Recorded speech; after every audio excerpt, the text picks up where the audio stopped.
The Batman.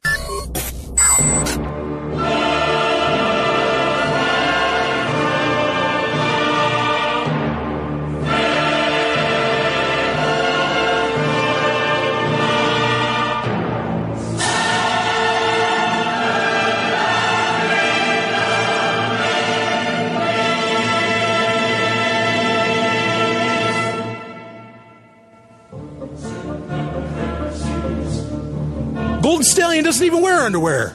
You're not changing my world. Who's crazy now saying that someone didn't want entire lives and everything you do and all the forms of government, not governance, government getting put onto the blockchain? Who's crazy now? I am terrified of replacing the gun with the code. Pardon me a moment of arrogance, but I'm a fucking genius and I can't keep track of all the shit that's coming out of the blockchain technology. I can't. And then when they say, well, but they're backwater. How could they be backwater if they have SIM cards and they're switching them around? People don't even know how to do that in the United States. And you say they care? No, they don't care. If they cared, if they had a lick of compassion, they wouldn't say near certainty that no civilians would be killed or injured, or they wouldn't try to minimize civilian casualties. They'd walk away and say, no, if anybody innocent has a chance of dying, we don't fire. We don't do it. But they do it anyway. They don't care about you. Who can possibly say that all this is okay? Who can come out? What person, what wonderful statist can come out and say, yeah, no, we have to do this? How are you going to change the world if you can't get your message out to anybody? Well, we have a website. Your website looks like everybody else's website. Your jingle music, your jingle ding, ding, ding, ding, ding, ding, ding, ding, ding, is the same thing on every goddamn corporate video out there. You're a joke. Yeah, and I'm worried, too, because I think there's a lot of philosophically inclined people who would say, well, you have a problem with my Google Glass? I don't think you're being vulnerable enough. What? What do you mean I'm not being vulnerable enough? No, I'm telling you to get that camera on my fucking face and leave me alone. The ultimate of rights, if there are rights, the ultimate of rights is leave me the hell alone. That's what this is all about. Woo, baby! That right there was, now that is old. That was from episode 100 of Sovryn Tech. And I got asked, they said, baby, Golden Stallion, could you play that one again? Could you play that for my 12-year-old son? And I said, baby, you got it. And I'm not kidding either. Oh, I got this email this morning. And of course, it is Saturday morning. We got a very unholy black Shabbat going on right now. And it was lovely and ever intelligent Dr. Stephanie Murphy's laughing there. But anyway, it's June 10th, in case you're wondering. But I looked at my email this morning, and this father, who's a listener of this show, tell you what, how about I read this action for you? How about I read it for you one time? Let me pull it up fast. I literally almost broke into tears. Okay, I got to be careful with the word literally, figuratively, blah, blah, blah, whatever. I got to be careful with all my terms. Anyway, I'll paraphrase in this way. It doesn't reveal identities and everything. I listen to podcasts when taking my 12-year-old son to school and when bringing him home. Sovryn Tech gets put on repeat a lot because he is absolutely convinced that you, the Golden Stallion, are some kind of superhero rock star saving the world. His friends' parents are concerned about him, constantly saying he's an anarchist and tries to get everyone to listen to the show. Whoa, I cannot imagine if he got this 12-year-old kid, got his friends, got little Johnny to listen to Sovryn Tech, and then suddenly he starts hearing, I'm so sorry. Anyway, reading out the email, you probably weren't expecting a 12-year-old to be one of your best marketers. Daddy, you're right. I was not expecting that, but this isn't the first time. I know I've got 8-year-olds. Man, I can't believe that. I've got 9-year-olds. I've got all kinds of, there's lots of kids that listen to the show and I'm going, holy shit, what am I doing? But at the same time, tell me you don't feel a little hyped up. Tell me you don't feel a little hope for the future when you hear that kind of shit, right? And this kid wants my music because, of course, I compose my own music for my little work that I do with Audio of the Ancients and some other things. Oh, man. I read, like I said, I was almost in tears reading that. It was so beautiful. Anyway, woo, we've got a great show to get in, to get here for you. And of course, again, that same person asked for, they wanted to hear that intro again for episode 100, which you can just go to SoundCloud and listen to episode 100. But hey, I'll put it in. I'm here for you, baby. I love my listeners, even the little guys. Absolutely. And the little gals and the little various invited transgender species. You better believe it. So, all right, let's get into this. I'll tell you, This morning, I also ended up, pretty much in tears over very sad news that we will be talking about during the climax. I mean, we really, I remember I went to IO9 this morning, and like I just felt like I got a swift kick to the gut with a POW symbol next to it, right? And you know what I'm talking about. Adam West passed away at the age of 88 due to a very short battle, and I'm glad it was a short battle, honestly, with leukemia. And, boy, longtime Sovereign Tech listeners, I've talked about the original Batman series probably as much as I've talked about almost anything else. Like last year, there was that great Return of the Caped Crusader. Anyway, I'll save it for the climax. We'll talk about it there. We don't want to get all sad now because I've actually got in some segments of the show, we're going to get into some good news. Woo! We've got some wild shit to talk about here. And some things that I've been promising to talk about for some time that I really want to get into. So anyway, let's get into the foreplay right now. So I'm going to open up the foreplay, talking about like generations. It's kind of like that poor kid. No, I really am honored by that. But anyway, talking about, generation things. I had, a great Sovereign Tech listener and genuinely actually a great friend. One of the people I really consider to be like a seriously great friend. He sent me, he shared something with me, and it was called a Xennial.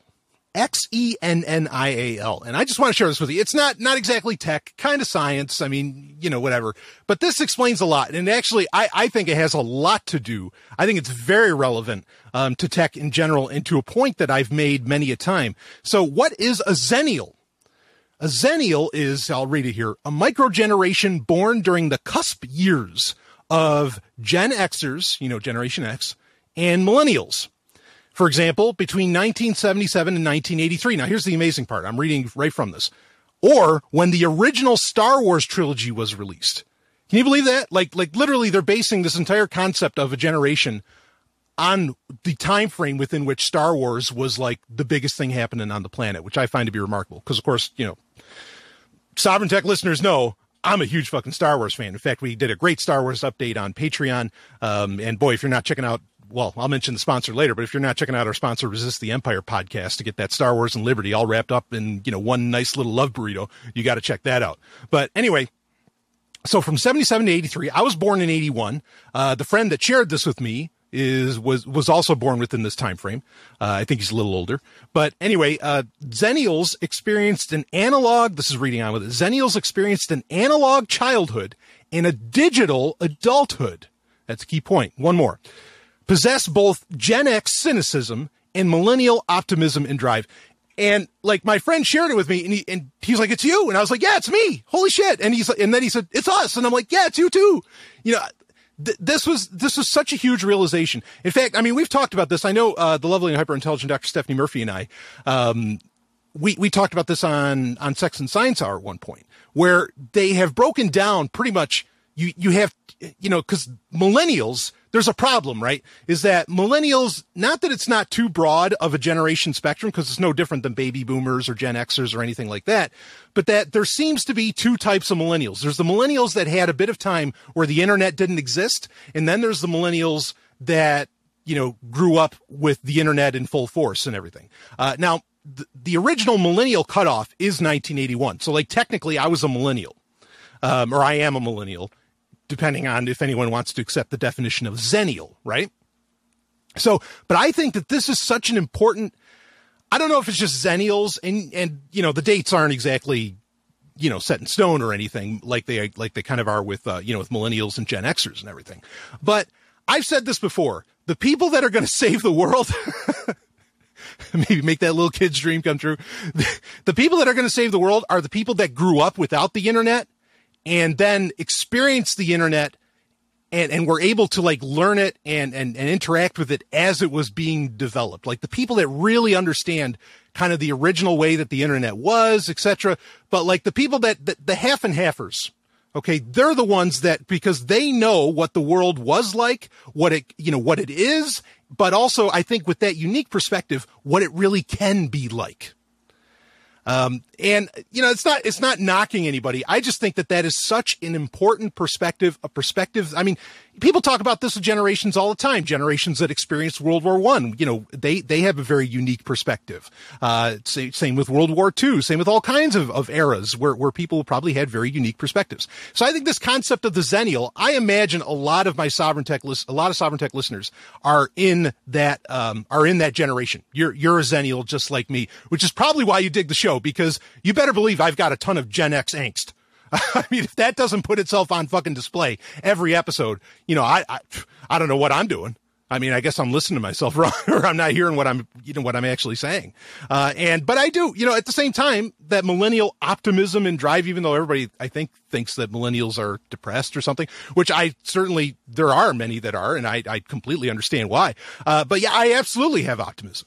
In fact, we're going to talk about some of that optimism later on in the show. So I just thought that was fascinating. The Zennials, it's a micro generation born kind of between Gen Xer and millennial, and they just have this like really unique perspective. And I love that it was tied in with Star Wars. I thought that was fascinating. So anyway, let's move on to the next bit in during the foreplay here. Something I want, well, you know what? This is actually, I want to let you know about this. And I've been checking it out again, a piece of software that I have been recommending. Now, this is only on, desktops and laptops. It's not on mobile phones. In my opinion, that's a fucking good thing.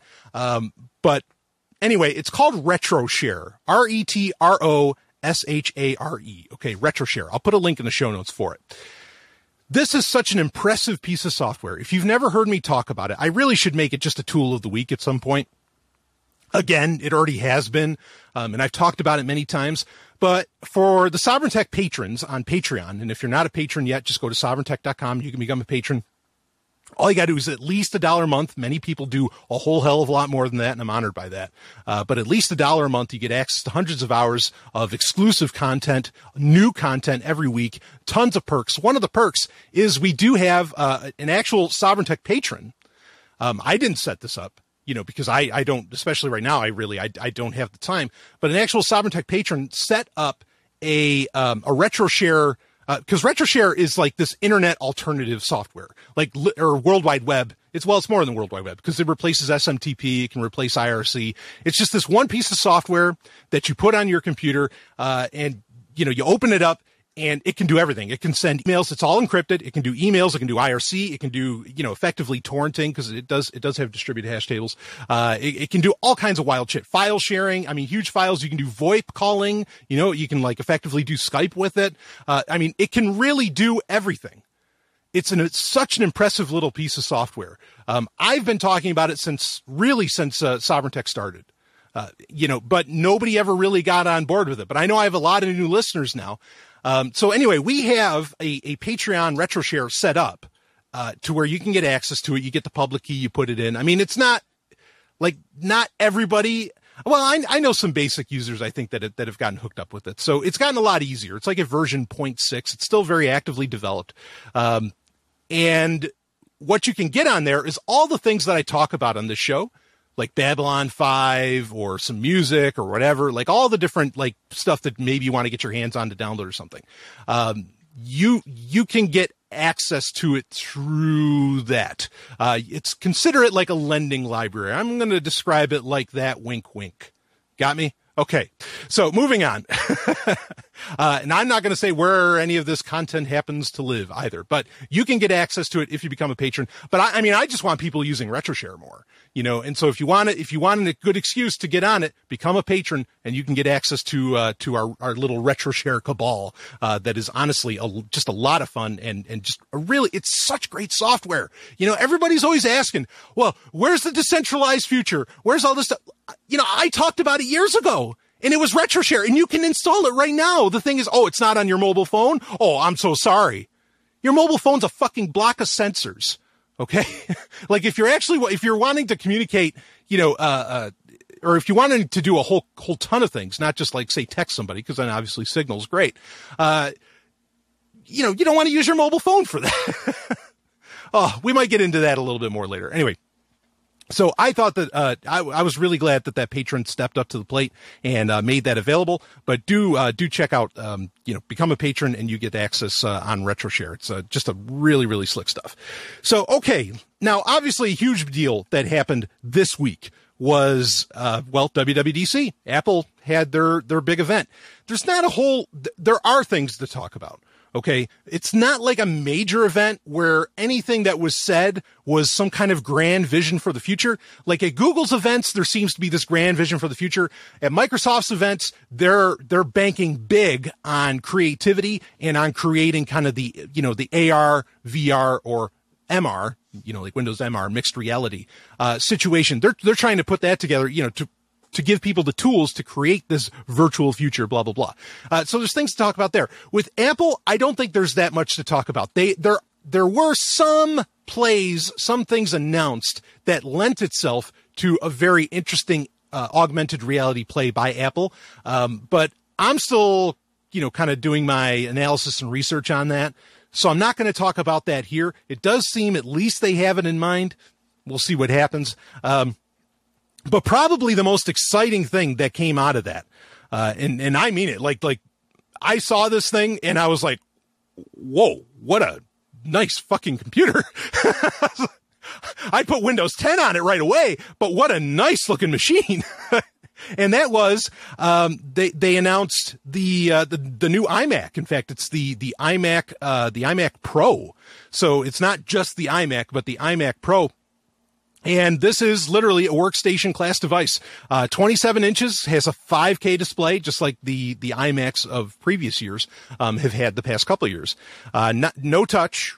What a shock. That's probably the one thing keeping it from being a really great Windows 10 machine because to compete with like the Surface desktop, right, would be the fact that, because you have the Surface dial. I mean, Microsoft's playing big on touch, and Apple seems to be sticking to their guns that they're not really interested in ever putting touchscreens on their devices or on their computers, which is ironic considering that they really do a great job with touch on, their iPads and their iPhones. So why the fuck not put it on your? I mean, I don't like touchscreens. Don't misunderstand me.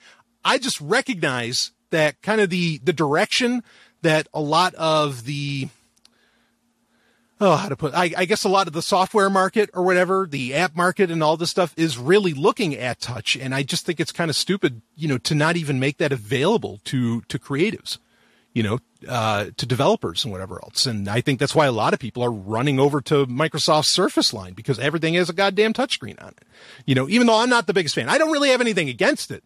It's just, it's a matter of preference, but they're not even giving you the choice. So anyway, but the iMac Pro it has the 5K screen, 27 inch. Obviously it's an iMac, so everything's all in one. That's been the nature of the iMac since 1998 when I got my first iMac.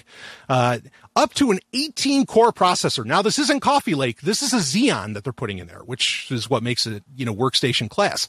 And I think it was either last week or the week before when I talked about that, because now, okay, so this, well, let me finish up talking about this computer.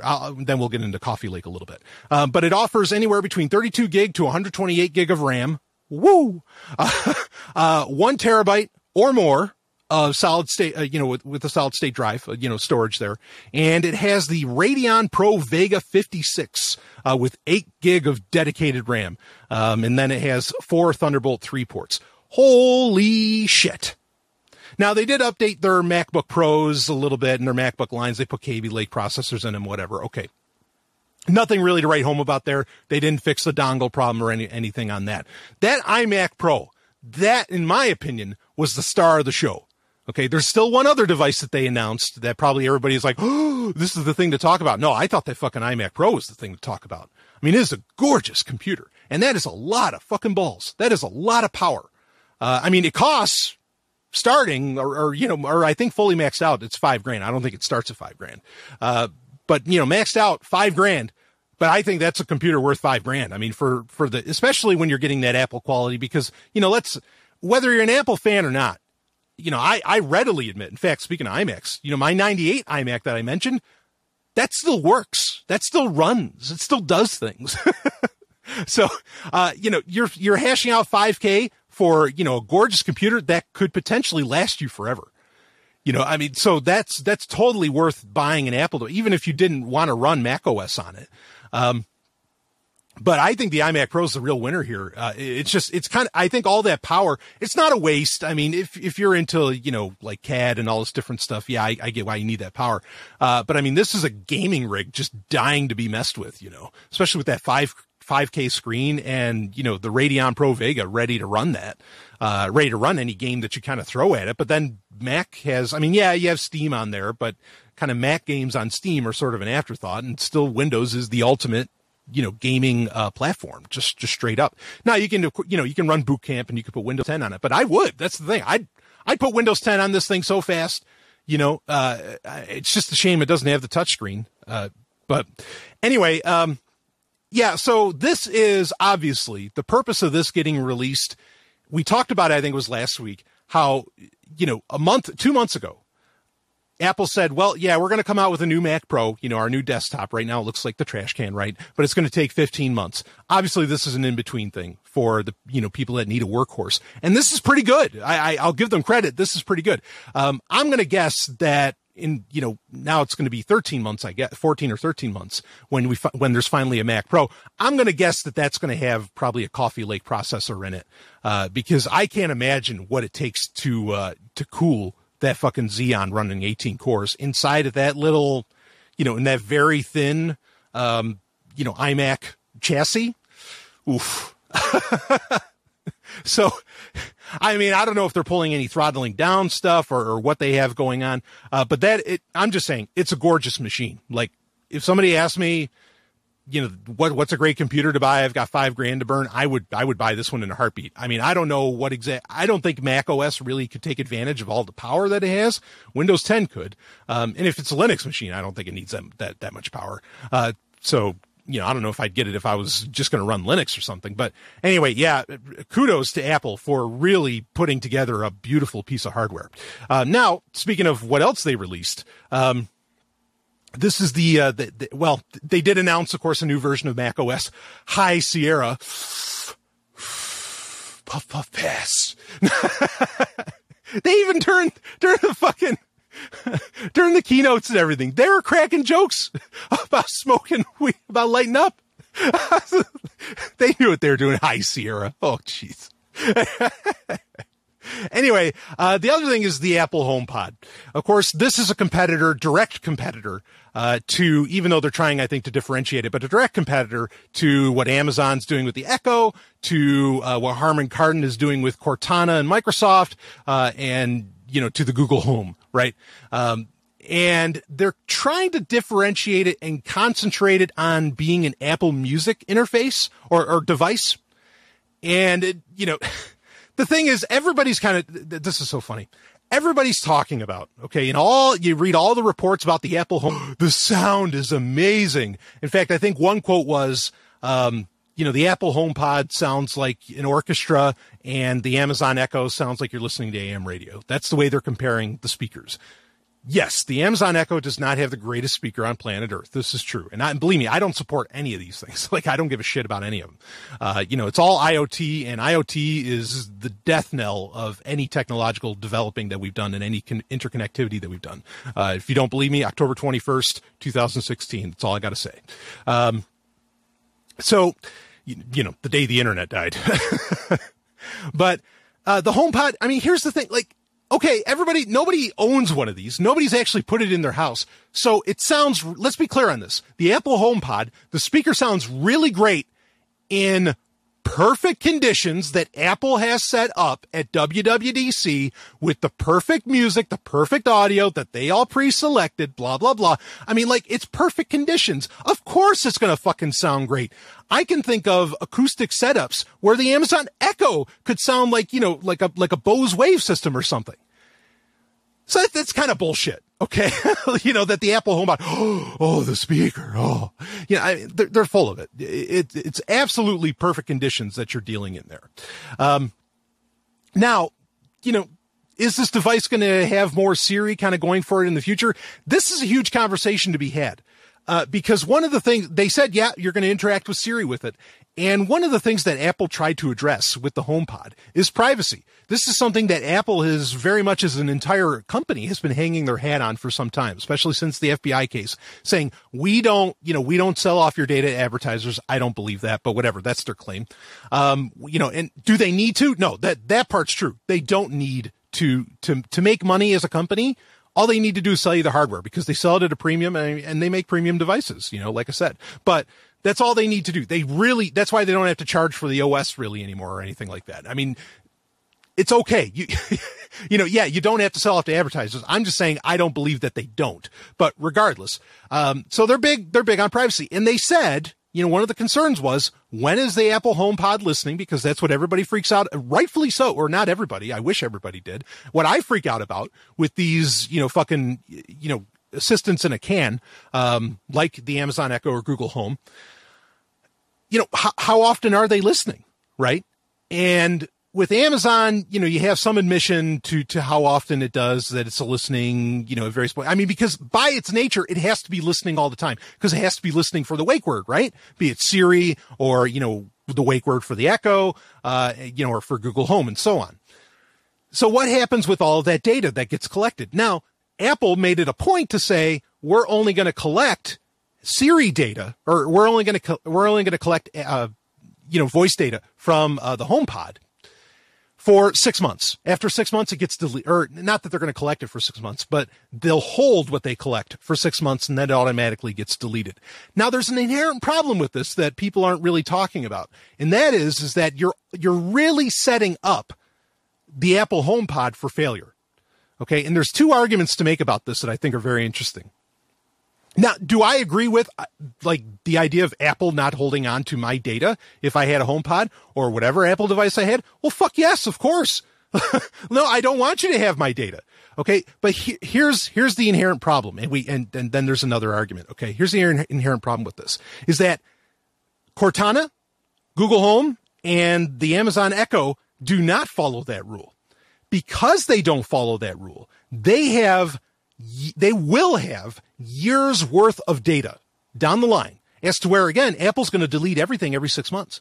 They're going to have years worth of data to where they can improve the Echo, I'll say it, Alexa, where they can improve Cortana, where they can improve Google Assistant or Google Home, whatever. And they're going to have a bunch of metrics that they can collect on how things get used. They're going to be able to improve their virtual assistants. Apple is literally is absolutely setting up Siri for failure because it doesn't have it doesn't have as much data as the other virtual assistants have.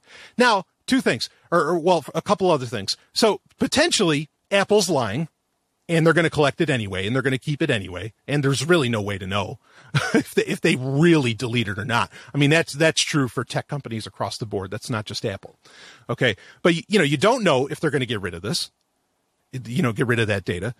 And, the other aspect of that is, well, again, I mean, Siri's just not going to be able to interact with you as well as it normally would because it doesn't have your entire history. Okay. As to where the Echo, Cortana, and Google Home do. Now, the flip side of this, here's the irony, okay? And this is kind of strange. This is sort of a new thought to me, kind of a new argument to me that I'm still chewing on. I'm still working it out.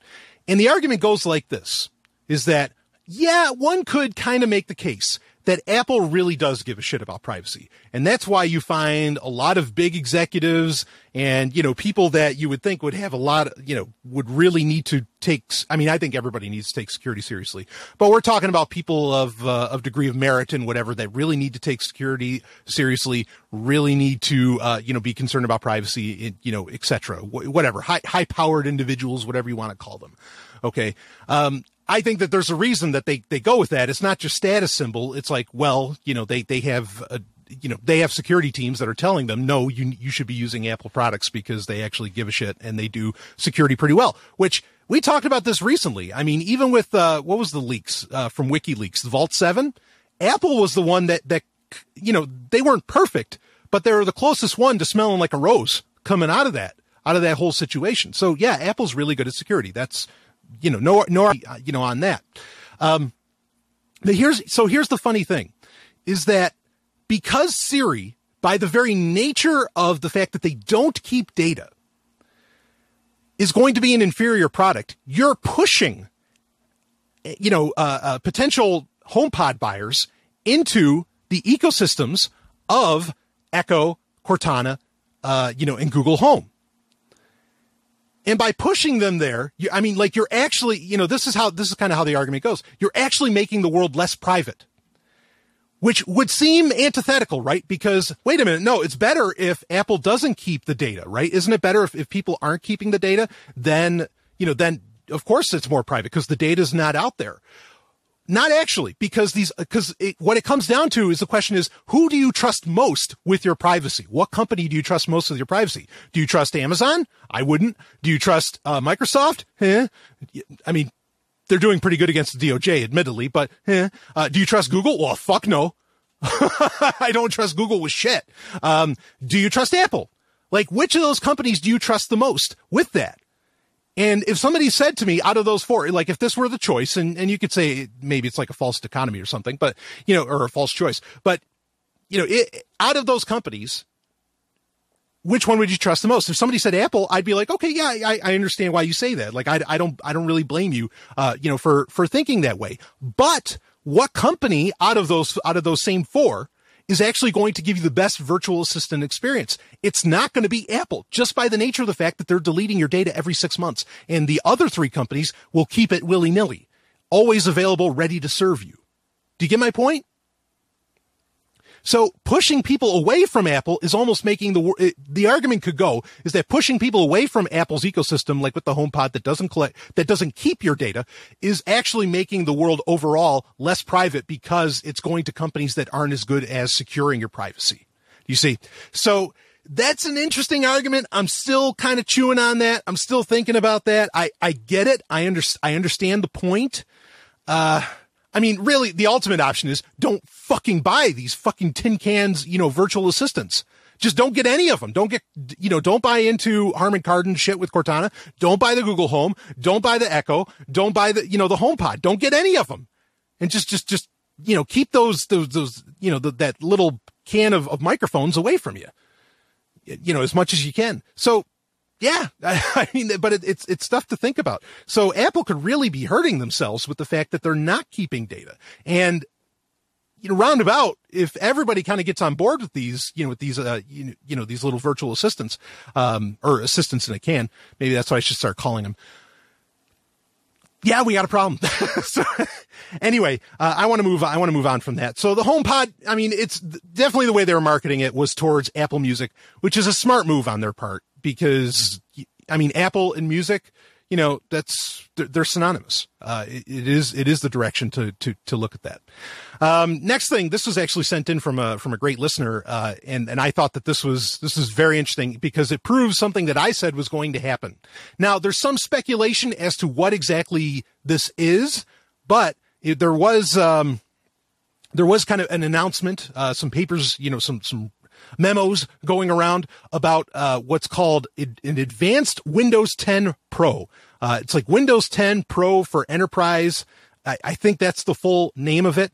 And they're talking about so here's the question is this really just Windows 10 Enterprise because, and this is dumb that Microsoft has this. They have so many different SKUs. They have so many different little versions of Windows 10, that it's hard to tell what actually has what features. So, but this is being sold to Enterprise, and it's on a subscription model, which we already knew that Microsoft was offering Windows 10 Enterprise on a subscription model, which is what I said. So my prediction is that eventually, because pretty much you can get Windows 10 for free, more or less, you can get Windows 10 for free forever. Okay, especially if you use that, where you have a disability or something, and you're using tools for, ease of access and whatever.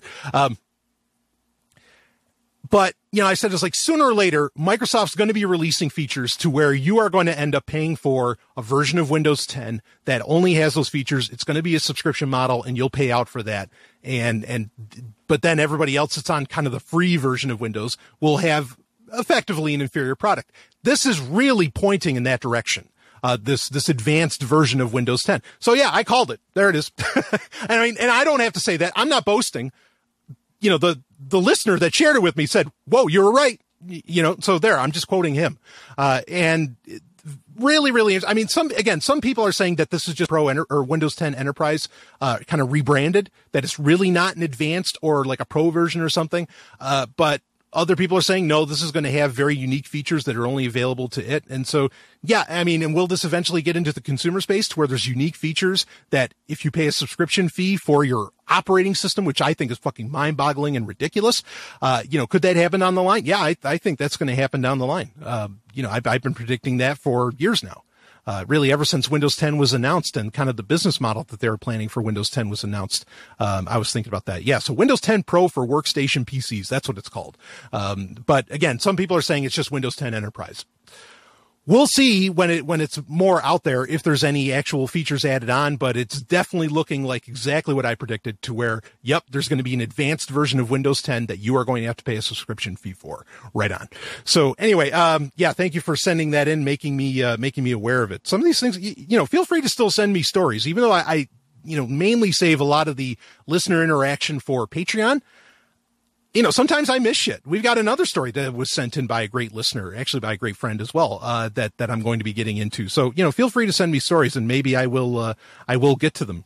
So yeah, Windows 10 Advanced. Maybe this will be, implementing the features from Midori, Windows Midori that I've talked about in the past and actually written about if you look on my, Medium page. But anyway, let's get into some other stuff really quickly, just to be conscious of time. Google apparently has canceled Andromeda. Now, what is Andromeda? Nobody really knew. The assumption is that Google was looking to combine, Android and Chrome OS, which has seemingly been a flop because Android apps getting released on Chrome OS has not worked out very well. There's been all kinds of problems. Maybe that'll change in the next year, but the idea was what people thought Andromeda was this fusion of the two. And now whatever it is, based upon insider notes, it's not actually, it's been killed. Also, I just heard this, yesterday, was that Google is selling off Boston Dynamics, which is one of the scarier purchases, that people felt that they made because, Boston Dynamics it's a robotics company, which had to deal with, like military contracts and everything. Really, really creepy shit. So I think that's fascinating that has happened. But yeah, Andromeda, there's not a whole lot to say other than maybe this whole Android / Chrome OS merger isn't going to happen. Of course, we now know about the real-time operating system, that being Google's Fuchsia, which you can look at, because it's right on GitHub. You can look at the code for it, but maybe Andromeda got killed off because Fuchsia is becoming a thing. I've talked about Fuchsia in past episodes. Please do listen to past episodes of Sovryn Tech if you want. Because I like to think every episode's evergreen and every episode really builds on top of each other.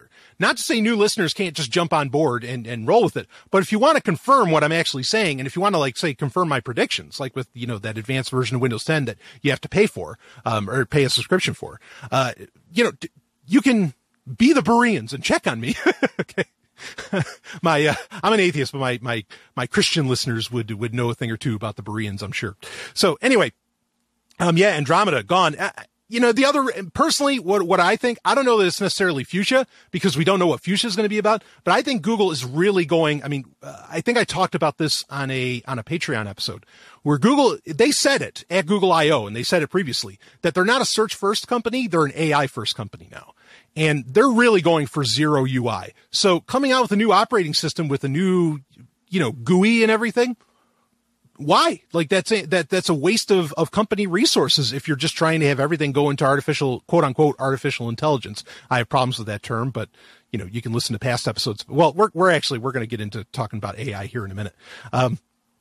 So I think really that's probably why Andromeda got canceled. Whatever it was actually going to be, it's going to be some kind of operating system, some kind of project, but probably because of the new push for going to Zero UI. I mean, something else like why it's odd that, they just suddenly sold off Boston Dynamics, like I said, as soon as they lost Andy Rubin, who's now doing his stuff with Essential, which I won't have time to get to this week. But Andy Rubin seemed to be the big guy behind robotics with Google, and now it looks like Google's kind of getting out of that. So a company really shifting right now, I think. So anyway, that's it as far as the foreplay for this week. The rest of the stuff I think I will save for later in the show. Just little notes that we can make. But we'll be right back with some more Sovryn Tech. Got your story of the week coming, and it's a doozy. Hey, whoa. I think I mentioned this at the beginning of the show, but if you didn't hear me about it then, I want you to check out a podcast. Are you a Star Wars fan? Oh, shut the fuck up. Yes, you are. Yes, you are. You know you are. And if you're not, hell, I want you to listen to this podcast even more because it'll make you one. It is so damn good. That is Resist the Empire Podcast. Go to resisttheempirepodcast.com. It is one of my favorite podcasts out there. I really appreciate that they're a sponsor of the show. It is such a high-end production.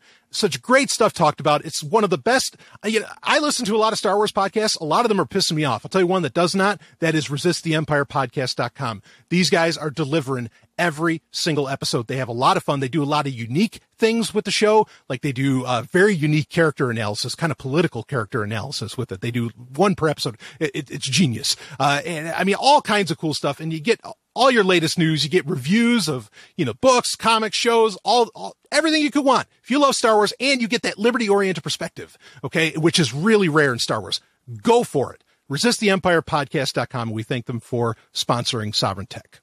Story of the week. Woo! Oh boy. Yeah, we're gonna break this show up into segments, no doubt about it, because I've got so many things I want to cover, and I've been wanting to do the new segments for a while, because the new segments will allow you, if you're wondering where the intros are, just be patient. Trust me. There's a Lord Sovryn works in mysterious ways. But anyway,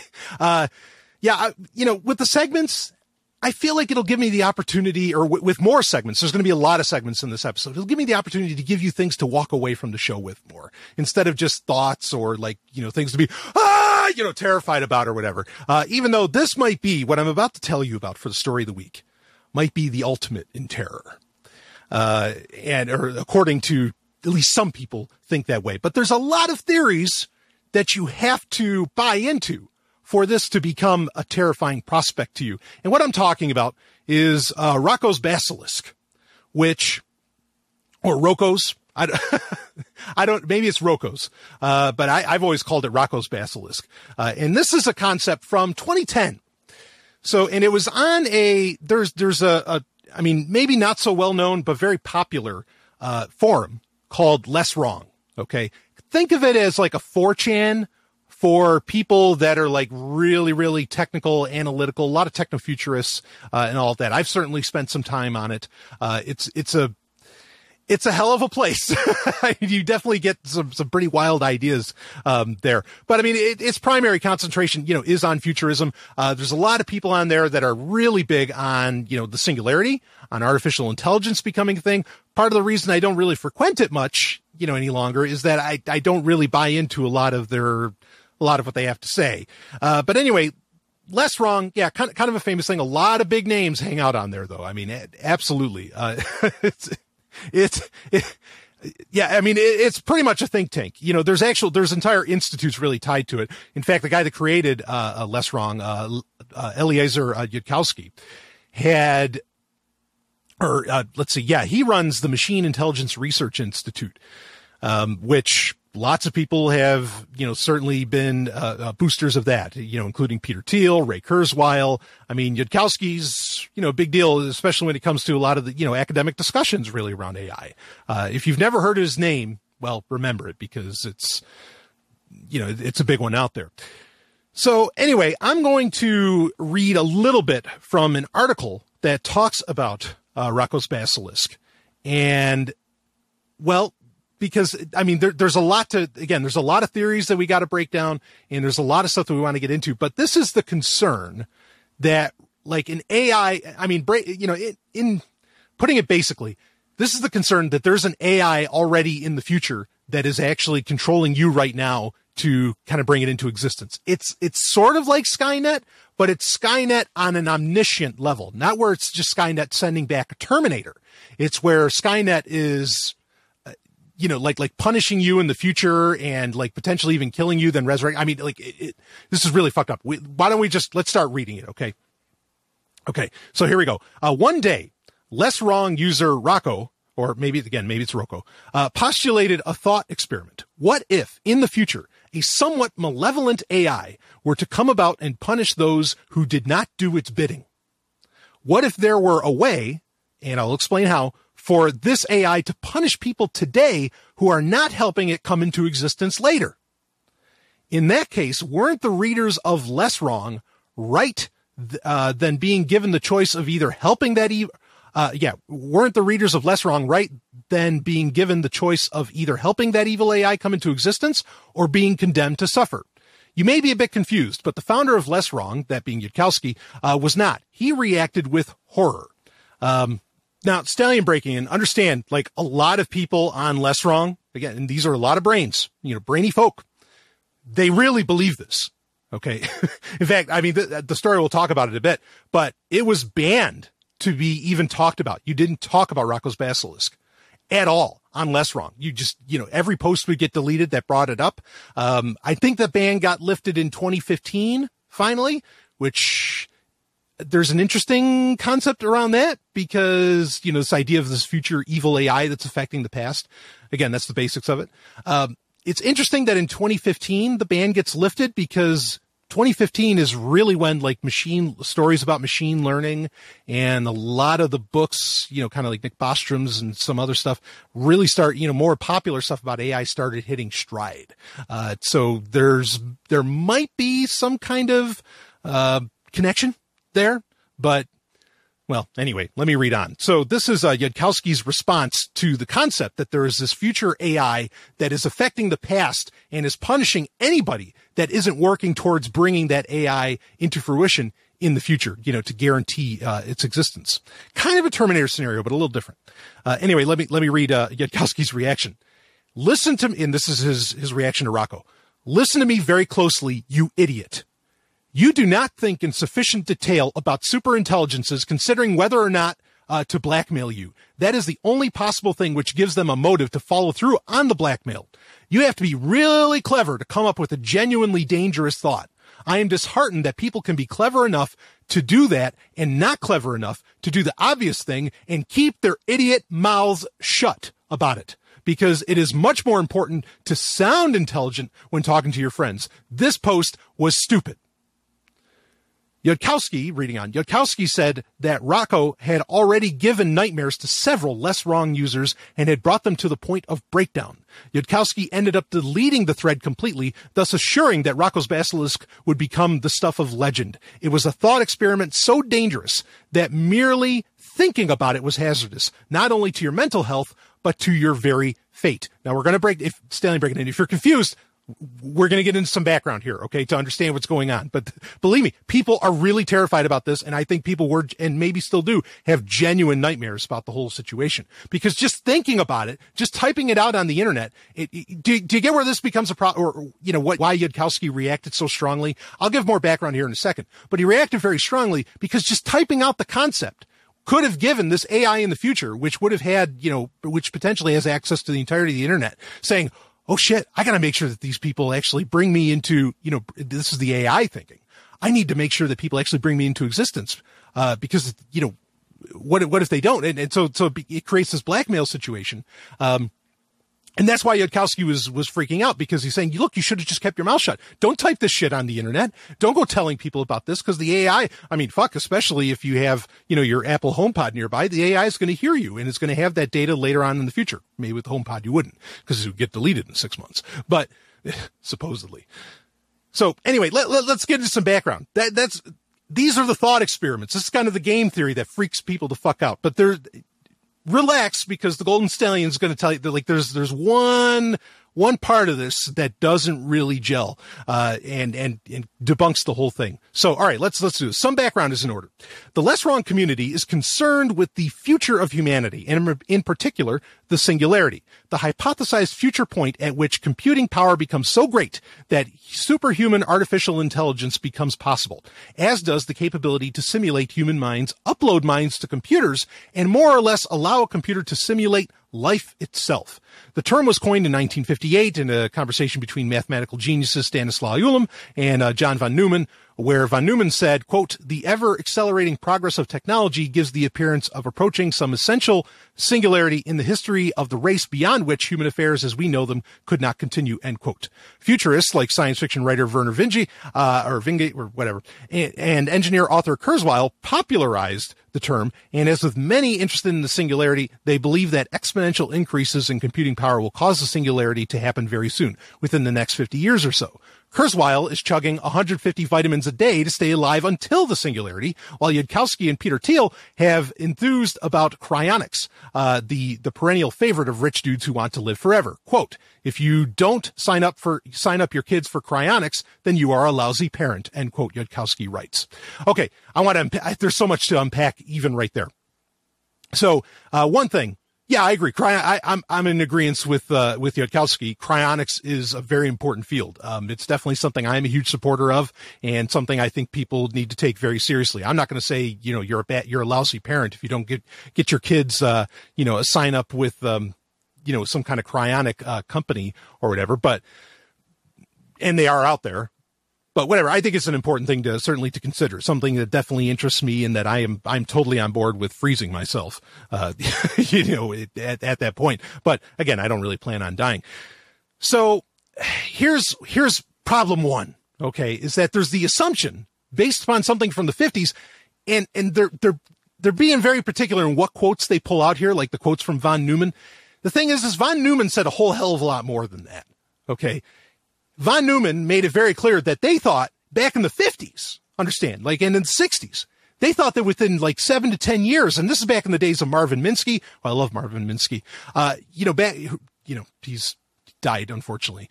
But anyway, they thought then that within 5 to 10 years, AI would be a thing. Then, you're barely talking about the time of the transistor, vacuum tubes are still all the rage, and they thought that they were going to have AI. Look at where we are now, and we don't have AI. Some people want to argue, like Stephen Grand and some others, that, well, AI is actually already here. We just don't recognize it. I can appreciate those arguments, but I'm not 100% on board with those yet. That's still research that I'm doing. But understand that these guys were saying AI would be, available then. And that's why I call bullshit so much on a lot of what Kurzweil has to say. Particularly if you ever read the book, and I did, that came out in 2005, The Singularity is Near. A lot of his predictions in that, I think there's been a lot of massaging of his predictions, because I know a lot of the ones that he talked about in that have not come to pass. And he was talking 5-10 year timelines, and we're in 2017, baby. This is another part. I talked about this a bit last week, that I don't know if an AGI, artificial general intelligence, which is this AI that they're describing here that could, simulate life itself, if it's ever even going to be a thing.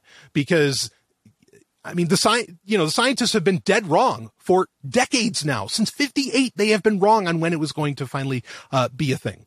So anyway, whatever. That's just what I want to say on that. So there's problem one with the entire notion of Rocco's basilisk. Let's read on a bit here. If you believe the singularity is coming, I don't, or at least at the moment, I don't, and that very powerful AIs are in our future, I know I'm going to get punished by Rocco's basilisk. One obvious question is whether those AIs will be benevolent or malicious. Yudkowsky's foundation, again, the Machine Intelligence Research Institute, has the explicit goal of steering the future toward friendly AI. For him, and for many less wrong posters, this issue is of paramount importance, easily trumping the environment and politics. The environment and politics. To them, the singularity brings about the machine equivalent of God itself. Now understand, the story I'm reading from, I think is from 2013, 2014. It's a few years old. So this is before Elon Musk and Stephen Hawking and Bill Gates and all those, started their foundation for making sure that AI is kind of a friendly AI, or where they're trying to get into IA, which is intelligence augmentation, where you improve humans to combat AI, which is an interesting concept in itself. So Reading on. Yet this doesn't explain why Rocco's basilisk is so horrifying. That requires looking at a critical article of faith in the less wrong ethos. Timeless decision theory, or what's called TDT. TDT is a guideline for rational action based on game theory, Bayesian probability, and decision theory with a smattering of parallel universes and quantum mechanics on the side. TDT has its roots in the classic thought experiment of decision theory called Newcomb's paradox, in which a super intelligent alien presents two boxes to you. So Stallion breaking in again. So, what you're going to get here is kind of a metaphor where, with Newcomb's paradox, that has to deal with meeting like a super intelligence that's alien. But what they'll do is with Rocco's basilisk, they'll apply it to AI. So there's a point to why they're talking about it, why they're talking about Newcomb's paradox, which has to do with a kind of a different creature, when really it's not that different. The whole concept is just dealing with a super intelligence. So the alien gives you the choice of either taking both boxes or only taking box B. So picture two boxes, box A, box B. Something's in box A, something's in box B. Okay, that's Stanley breaking in. All right, reading on. If you take both boxes, you're guaranteed at least $1,000. All right. So in box A, there's $1,000. If you just take box B, you aren't guaranteed anything. But the alien has another twist. Its supercomputer, which knows just about everything, made a prediction a week ago as to whether you would take both boxes or just box B. If the supercomputer predicted you'd take both boxes, then the alien left the second box empty. If the supercomputer predicted you'd just take box B, then the alien put $1 million in box B. Okay, so in box A, to break this down for you, in box A, you have $1,000. In box B, you have the potential for either nothing or $1 million. Now, this alien's supercomputer, through maybe something like Asimov's psychohistory or something, right, figured out whether or not you would choose box A or box B, or if you choose both. If you choose both, then you get $1,000 because there won't be anything in box B. If you choose both, if you just choose box A, you just get $1,000, but you kind of know what's in box A. But if you just chose box B, if you took it as an article of faith, you'd end up with $1 million. Okay. So that's Newcomb's paradox. That's how it starts off. So let's read on a little more.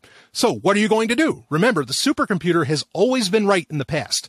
Right as in what choices get made. This problem has baffled no end of decision theorists. The alien can't change what's already in the boxes from a week ago, right? So whatever you do, you're guaranteed to end up with more money by taking both boxes than by just taking box B, regardless of the prediction. Of course, if you think that way, and the computer predicted you'd think that way, then box B will be empty and you'll only get $1,000. Again, the $1,000 that's in box A. If the computer is so awesome at its predictions, you ought to take box B only and get the cool million, right? But what if the computer was wrong this time? And regardless, whatever the computer said then can't possibly change. So prediction be damned, take both boxes. But then, okay, so they're saying, what's the safe bet? Take both of them. That way, at least you get $1,000 because you don't know what the computer predicted. But then, the maddening conflict between free will and godlike prediction has not led to any resolution of Newcomb's paradox. And people will call themselves one boxers or two boxers, depending on where they side. And the person saying, my wife once declared herself a one boxer, saying, I trust the computer. TDT has some very definite advice on Newcomb's paradox. Take box B. But TDT goes a bit further. Even if the alien jeers at you saying, quote, the computer said you'd take both boxes, so I left box B empty, nya, nya, nya, nya, end quote, and then opens box B and shows you that it's empty, you should still only take box B and get bupkis. I've adopted this example from Gary, or whatever. Anyway, the rationale for this eludes easy summary. But the simplest argument is that you might be in the computer's simulation. In order to make its prediction, the computer would have to simulate the universe itself. That includes simulating you. So you, right this moment, might be in the computer's simulation, and what you do will impact what happens in realities. So take box B, and the real you will get a cool million. So the point that's being made here, okay, and then we'll get back to what this has to do with Rocco's basilisk. I hope I'm not confusing everybody. The point that's being made here is that the theory goes, you might be actually, for this alien supercomputer to know which box you're going to choose, either the one with $1,000, or if you're going to choose both boxes and end up with only $1,000, or if you're just going to choose box B that would have $1 million in it because it's the only one you chose. Otherwise, again, it would have nothing if you chose both boxes. Okay. That computer simulation, you might actually be the you in the computer simulation that the alien supercomputer based its prediction upon. Okay?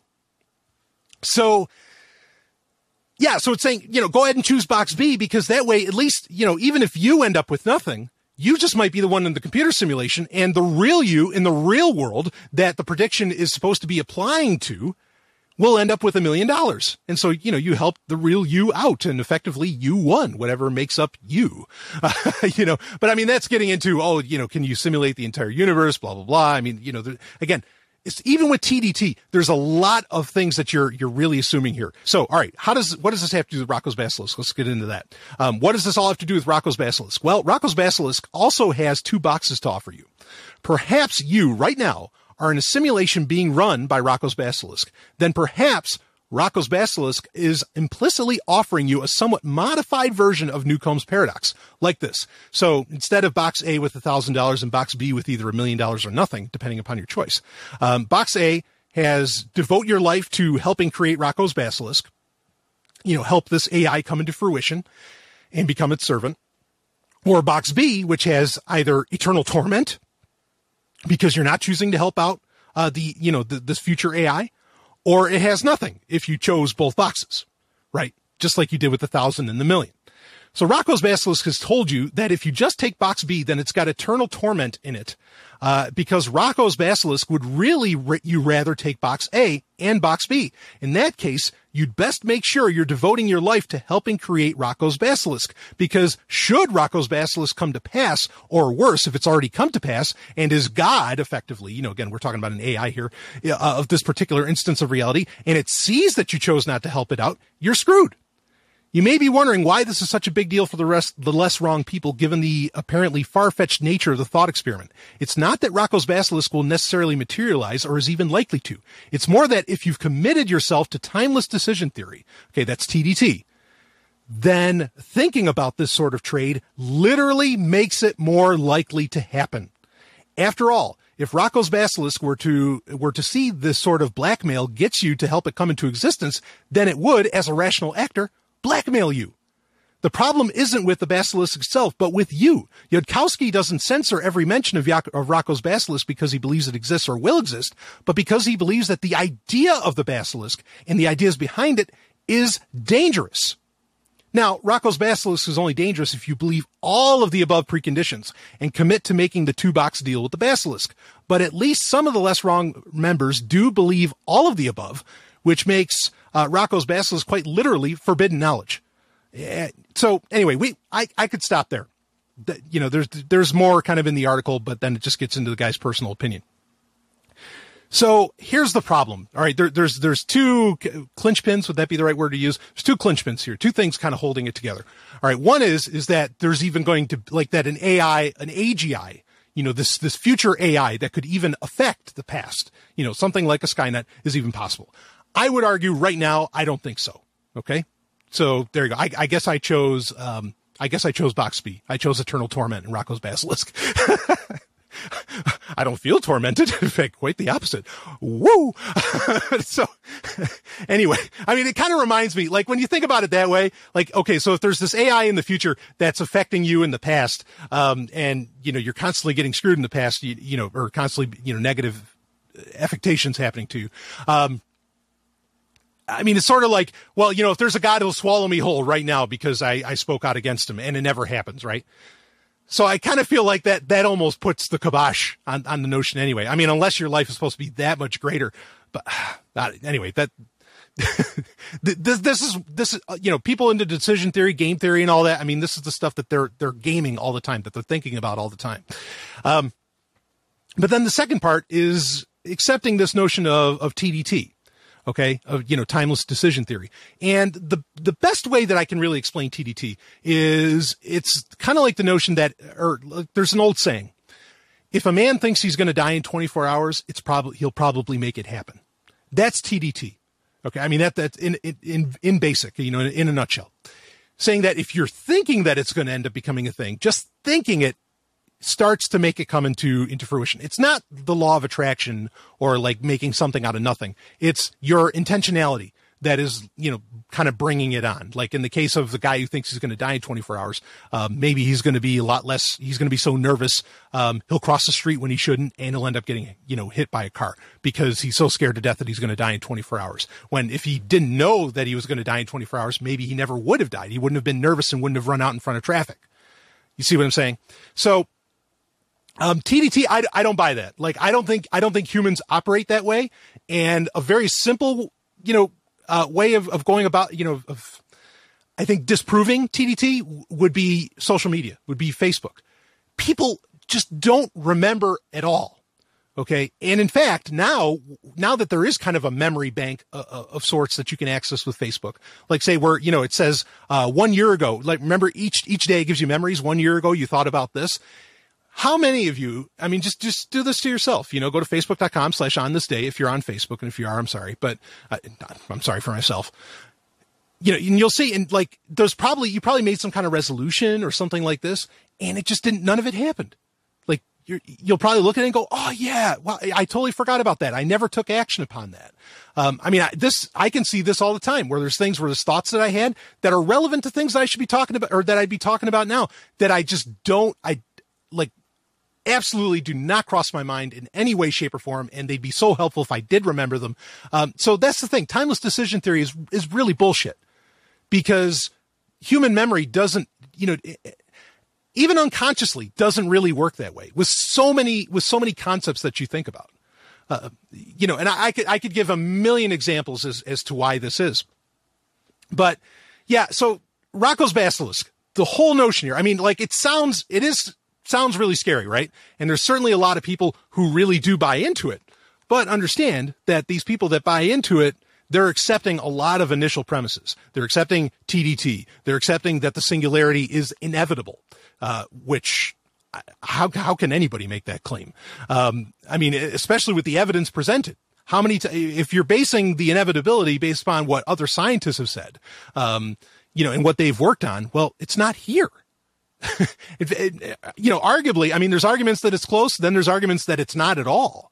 You know, you know, the arguments that it's not close are effectively saying that the arguments made that an AI or the singularity is close are redefining terms and are, you know, kind of like massaging the data to make it look like there's something more there than what actually is. So no, I don't stay up at night about Roko's basilisk. Humans do not function in the way that just what they think, puts them down kind of a path, or just what they think will have something, you know, kind of come into creation. I mean, how many projects, you know I have projects that I've never completed, that just never come into fruition. I mean, they never do. How many people do that have died? You know, so that's the thing. Like this really doesn't, I mean, and then they say, well, maybe it's because it's on a mass scale. Like maybe, you know, because it's a bunch of people thinking kind of the same thought that's what guarantees it, you know, to come into fruition more. No, that's easily debunkable too. In fact, one of my favorite cases, is from the 90s where, Garry Kasparov, one of the greatest chess players ever, who was beat by quote unquote an AI. It wasn't exactly an AI. It was just a machine really good at chess, from IBM, of course, you know, was it Blue? No shit. I can't remember the name of it. See? But Garry Kasparov, he played a game where he took on 10,000 human beings around the world. Now, these 10,000 human beings had one goal: beat Garry Kasparov. And they couldn't. Like that outcome didn't come into fruition. This is one of my major problems with things like Augur, where you get into wisdom of the crowds. The wisdom of the crowds is bullshit. Like I mean, that's kind of the other thing that you have to buy into. There's so many different ideas you have to buy into to where Roko's basilisk, this, you know, concern of a future AI that will, you know, that will do everything it can to make sure it comes into fruition, just doesn't gel. It doesn't fly. It goes against the very nature of humanity, the human condition. Like it stands in contrast. The theories required are, you know, humans aren't computers, folks. Okay. They're just not. They don't, like, once something's imprinted in their circuits, it really doesn't affect their future. Like, I mean, not not necessarily in a meaningful way. So anyway, that's Rocko's Basilisk. I actually had somebody ask me to want to talk about that, and so yeah, I think the whole notion is just fucking bullshit. So we'll be back with some more Sovryn Tech right after this. Woo! Wow. Well, let me tell you something. Maybe something that future AI couldn't control, you want to get your hands on. How about some gold and silver, baby? Ooh, I'm not kidding.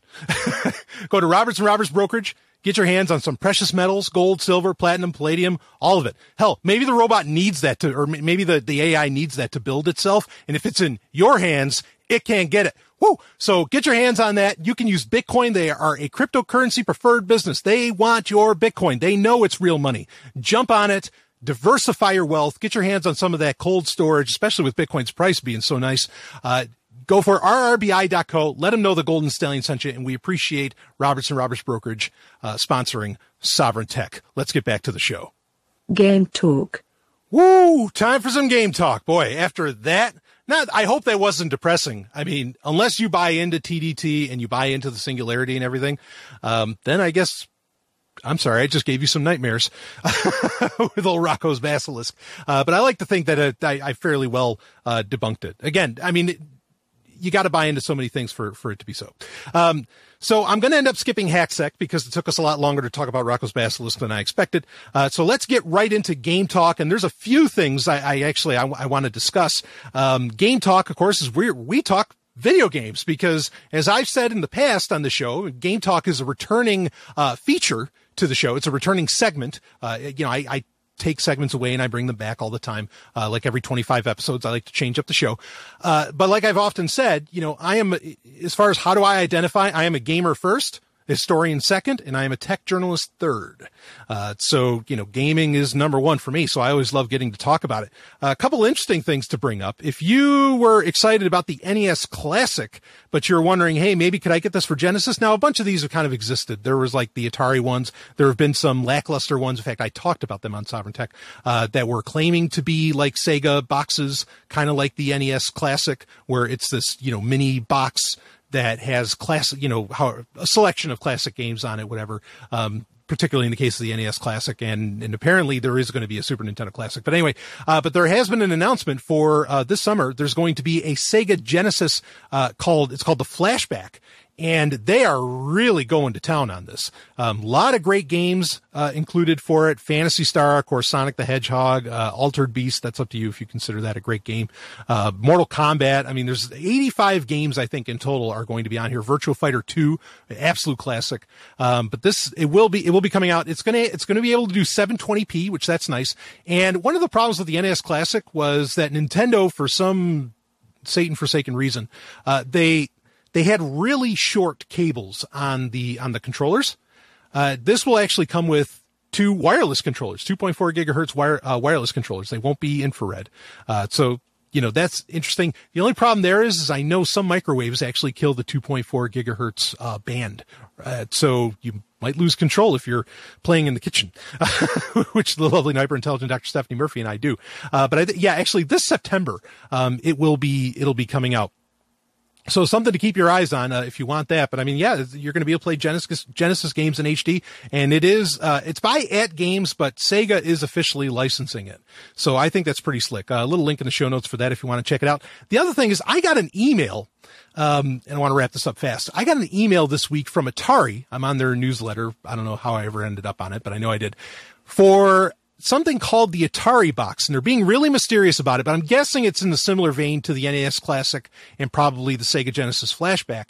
But if you go to ataribox.com, you can sign up for updates on it, but they're not saying what it is. And there's like a little video that's showing off what appears to be an Atari 2600.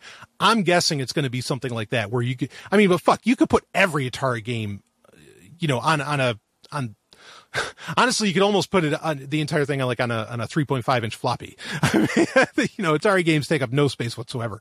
So that'll be interesting to see. I'll be keeping you posted on that. But what I really wanted to tell you about, for Game Talk is a game that it's a sequel to, this is really impressive shit. In fact, Konami knows it exists and they don't do anything about it. If you're a fan like me of the Castlevania series, there was this great fan-made game called the Lacard Chronicles. Okay. And It's actually called Castlevania The Lacard Chronicles. And Konami obviously doesn't mind because they haven't taken this down yet. But they came out with the second one. So it's Castlevania The Lacard Chronicles 2.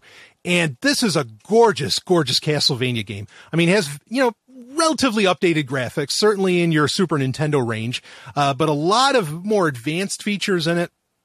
But it plays and has like kind of the story style of a lot of your classes. Not like the ones for Game Boy Advance where you hit the cards and everything, which I love, like Area of Sorrow and all that. I love those games. It's not at that level, but it's just kind of an updated version of what you would get, with classic Castlevania gameplay.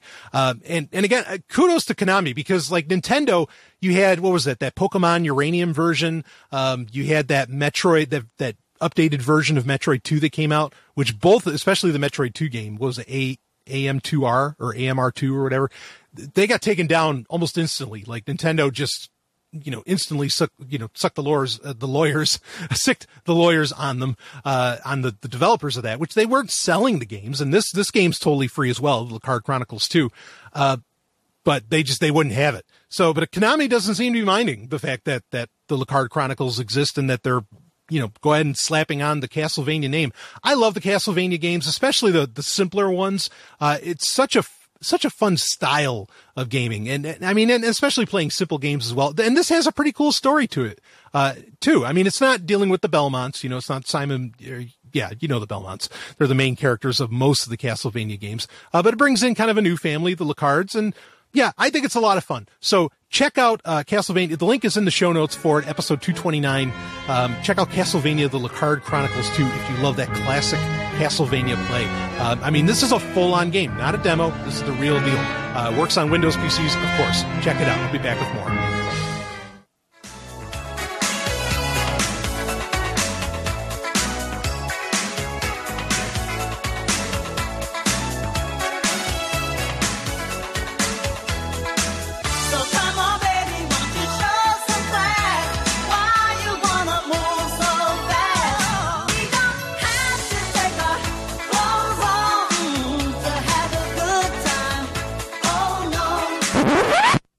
We don't have to what? What do you mean you don't have to take your clothes off? What a bunch of Okay, no, you don't have to take your clothes off to have a good time, but come on, we all want to, don't we? Who writes lyrics like that? I can't believe it. Anyway, let's get back to Sovryn Tech. Album of the week. Woo! Ho! How about that little, that little in between? That is a classic little ad that I used to run. I mean, it's not even an ad. It's just supposed to be kind of a little bit of a joke, that I ran for years on the show. They would just kind of go in between and people were like, whoa, where the hell is this music coming from? And then suddenly, I'd break in and everything. Had a lot of fun with that. But it is time for Album of the Week. Woo! This is something that Sovryn Tech patrons knew was coming because I was doing it for them beforehand. There was such high demand for me to talk about new albums that come out because really, how do you find out about, new, interesting albums, that get released? I mean, I have a hard time finding out about them. In fact, the best way I find out about them, honestly, is by, and I'm not saying I torrent them, I'm just saying on torrent sites is usually where I find out about a lot of, because I'm into a lot of classic bands, and there aren't a lot of publications, there's Guitar World, I guess, but I mean, there are not Guitar World, Guitar Magazine, whatever, that Blabbermouth, I guess, that cover like some new releases and everything, but it's so hard to find out what new albums are coming out, whenever, especially when you're a fan of the music that I'm into, which is, a lot of hard rock and heavy metal, even though recently, thanks to the inimitable NK Lords, my horizons are broadening significantly, I have to admit. But yeah, so Album of the Week is going to be a segment where I'm going to tell you about an album that you might want to check out. I don't know if I'll always play music from it. I'm not going to in this case. But I think it's something fun to check out for you to listen to. I know a lot of my listeners are fellow metalheads. It might not always be metal that I'll bring up, metal or hard rock. I kind of consider them the same family. But in this case, it certainly is. And this is a bit of metal that I think is really, really cool. And the band is called Tokyo Motor Fist. Now, it's not exactly a new band. I already have a lot of these Album of the Weeks lined up, like what I'm going to talk about, and a lot of them are totally new bands. Tokyo Motor Fist, I mean, yes, it is a new band as in like these people haven't played before, but you're getting some real class acts and some classic acts involved, with with Tokyo Motor Fist. And also their album that just came out in December is, it's a self-titled, so the album's called Tokyo Motor Fist as well as the band. But you're getting one of the greatest, in my opinion, one of the greatest metal singers or hard rock singers, whatever. I'm just going to say metal from now on. One of the greatest metal singers of all time, that being Ted Poley, who is best known for his work. He's done solo work, but is best known for his work with Danger Danger, one of my favorite bands out of the 80s and early 90s. Not saying every album they ever did was great, but certainly their first two, Danger Danger and their follow-up were both just badass fucking albums. And the follow-up is Screw It, right? Anyway, Tokyo Motor Fist. So you've got Ted Poley on vocals. Automatically, makes for like, okay, I have to hear this. But then they have, and this is a band that doesn't even appreciate the kind of level. You might not have ever heard of Danger Danger. If you haven't heard of Danger Danger, though, it's a good bet you've never heard of this band because they don't even have the same amount of recognition. That being Trickster. Trixter. I'm a big fan of Trickster. They had a couple of huge albums, or not huge. I'm sorry. They're not huge. They're huge in Japan.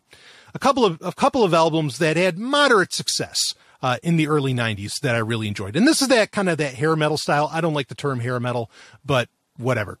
But the lead guitarist from Trickster, that being Steve Brown, is also in this band, and you feel it.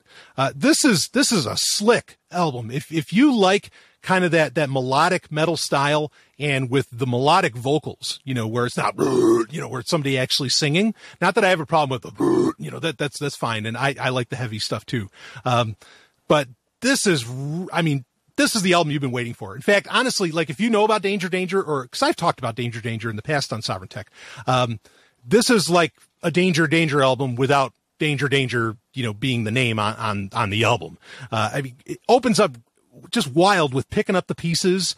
Great little ditty, where it's, just has that upbeat tone to it and kind of a fast rocker, a lot of these are kind of love songs. Because the next one after that is Love Me Insane, which is pretty cheesy, but it has a good kind of rolling beat. In fact, you can really hear, for me, the inspiration of kind of Japanese, sort of the Japanese preference when it comes to like 80s metal, which that's a whole subject in itself that I could talk about sometime. So check it out. If you like that kind of classic 80s, 90s, kind of hair metal that has a bit of cheese to it, Tokyo Motor Fist, you can't go wrong. The whole album. The most incredible television event ever as you join the crew of Battlestar Galactica. Right here, you creepy crawly. I have led the entire human race to ruin. The last of mankind, fighting for life in a hostile galaxy. Most of us are dead. Alone, with only one hope, Battlestar Galactica and her crew. There is no other destination. Commander Adama, Captain Apollo, the intrepid Starbuck, and the dazzling Athena, searching for a new and peaceful world. May as well live for today. We might not have many left. Let the attack begin. A new age of high adventure, Battlestar Galactica. Tool of the Week. Woo! Bringing out a lot of classic ads. And we'll have some new ones, of course. I like doing that. We're talking about things that maybe people never bothered to watch before from the past. Boy, I could go on forever about this. Maybe I'll get into it during the climax, but really, like, I feel like today, nobody's really interested in watching great television. They're just interested in what's on Netflix. Like, they don't actually care about, like, great art. They're just like, okay, what's conveniently on Netflix? And I get it. I understand why, but that's kind of annoying to me, especially when you have, torrents. Anyway, Tool of the Week is where this is a segment that I've had in the past where I would talk about something actionable, something either a piece of software, a piece of hardware, maybe a little bit of both, or maybe an actual tool of some kind. Like I've even talked about tactical flashlights in the past. Something that you can use that you can kind of go away from this episode or walk away from this episode saying, okay, yeah, I'm going to do this. And so I'm really glad to bring this segment back. And the first one I want to talk about is a pretty important little piece of hardware and software, really, that I think more people want to get on board with. I've talked about YubiKeys. That's YUBIKEY, in the past. And I think that these are phenomenal. They look like flash drives. They're not really flash drives. And what they are, it's a security device that uses, varying forms of encryption or interacts with varying forms of encryption that you could plug it into a USB port, or if you have the YubiKey, Neo, you can actually interact with NFC with your phone, but particularly with USB keys, where it can like lock your computer, or it can keep you from getting access to like your one-time PIN codes and everything. It's a great security device, to have. That way, so what would happen is that you would have to, if you wanted to log into your computer, you'd need to know your password or PIN or whatever, but you'd also have to have your YubiKey plugged in. Now, Windows 10 kind of allows for this with, YubiKey particularly has an app that in the Windows Store, like YubiKey for Windows 10, that allows you to do it. But I've talked about this, maybe it was on Patreon, might not have been on a Prime episode. It doesn't really work very well because you could still get access to your computer even if you don't have your YubiKey. Like you could just use your PIN. It doesn't work as kind of a second factor way to unlock your PC. And that makes it kind of pointless to me. But there is third-party software out there that's been around for a while where you could use a YubiKey where the YubiKey has to be plugged into the computer for you to be able to get into your operating system. Or this might be more appealing to other people because YubiKeys can cost anywhere between $40 to $60. You could use any old USB drive you have, and the software will convert it into acting kind of like a YubiKey to where you have to have it plugged in. And then once you're logged in, I mean, you could take it back out and, it wouldn't be an issue, but to log in every time you would need to have it plugged in. And some of the software allows for, you to do backups around that. Say like if, the USB key or the USB drive that you used, was damaged or something like that. I mean, one of the advantages of a YubiKey is they're practically indestructible. They're waterproof. They're, almost crush proof. I mean, or what do they call it? Shock proof, all these different things. As to where the flash drives, that might not be the case, but this might be something for you to look into. I put links in the show notes to get access to go to the websites that offer a lot of this. There's one called USB Raptor, which Raptor is totally free, but it's a little harder to set up. Then there's one called I'm guessing Rojos, even though it's kind of spelled like Rojas, but Rojos Logon Key, which that costs about $30 to set that up. And then there's one called Predator, which costs $10. If you're more of the technical sort, I recommend using USB Raptor to set this up, and this will work with a YubiKey or, like I said, an old flash drive that you have. So either use USB Raptor or just go ahead and spend the $30 for the Rojos Logon Key. And the software will walk you through, or at least with Rojos, the software will walk you all the way through it. I think Rojos also works with Mac OS. So that might be intriguing for you as well, but it definitely works with Windows. I think it's pretty cool to have a second factor setup for even logging onto your computer. I mean, to me, it's a no-brainer, especially today. And if you can do it with your YubiKey, and then your YubiKey also happens to have all your, your one-time PIN codes and everything logged into it, or locked, quote unquote, saved on it. I'm being very basic in how I describe this. I mean, that's just a beautiful little security setup. And USB Raptor is open source. Rojos is not, so that might be a concern for you. But I mean, it's not like you're really trying to stop the NSA here. You're just trying to stop, kind of your run-of-the-mill person from just logging onto your computer. Certainly it would stop a lot of your more everyday kind of malicious hackers, which I call crackers. I think hackers are heroes, but somebody's doing something malicious that often gets attributed in the mainstream media as hacking. There's been a term for that for 20 years. It's called, or even longer, it's called crackers. That's really what you're going to be taking on here. But I have instructions. There's a link for instructions on how to set all of this up. Obviously, there's no way I could say it all over audio. It wouldn't even make sense to do it that way. But having a second factor authentication to even log onto your computer, like I said, I mean, that's brilliant security to have. Just make sure, I would recommend going to the YubiKey because they're so indestructible. But make sure you're looking into backup solutions for that when you're doing it. So check those out. Links are in the show notes. Set up a USB security key. Absolutely. Whoa. Hey. All right. I want to tell you about, I mentioned the Bitcoin price earlier. I didn't mention Zcash. I like to mention Zcash all the time. All kinds of crypto. If you want to keep your eyes on cryptocurrencies and what's happening in the blockchain space in general, there's one website I want you to check out, cryptocompare.com. Cryptocompare.com. I mean, it's such a great resource for all. I mean, even if you're looking for, speaking about looking for a tool of the week, looking for great software, great wallets, they can help you, or, there's reviews there, for all of the different wallets and everything. It's just a great way to keep an eye on cryptocurrencies. So cryptocompare.com, and I thank them for sponsoring Sovryn Tech. Tech history. Woo, tech history, where we talk about the history of tech. And I'll tell you, this is a story I've been sitting on for weeks that I've been dying to talk about, because something else has apparently died. And that is, the claim anyway, is MP3s. Well, why don't we just, MP3s, this is like it's not the only sound file type out there, obviously, but it is definitely the most well-known, is one perhaps with one of the longest histories of them all. So we're kind of talking about the future, or maybe the lack thereof, of MP3, but I think it's important to discuss, and I'm going to cut to some audio right here to tell you what exactly does this mean. What is the death of the MP3? That's right. Rest in peace to the MP3, and this according to its creators, who say that the digital audio format has lost relevance in a world of new technology.